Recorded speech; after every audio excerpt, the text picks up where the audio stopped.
ওর অনেক কষ্ট, আমি মা হইয়া সহ্য করা পারি না। দুই হাত পাইতে অনেকের কাছে অনুরোধ করতেছি, আমার মেয়েরা আসছে, আপনারা সাহায্য করে দেন।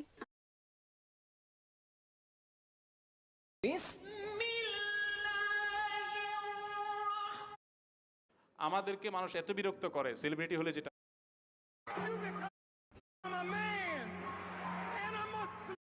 সবজিগুলো ব্যাগে ঢেলে দিচ্ছি।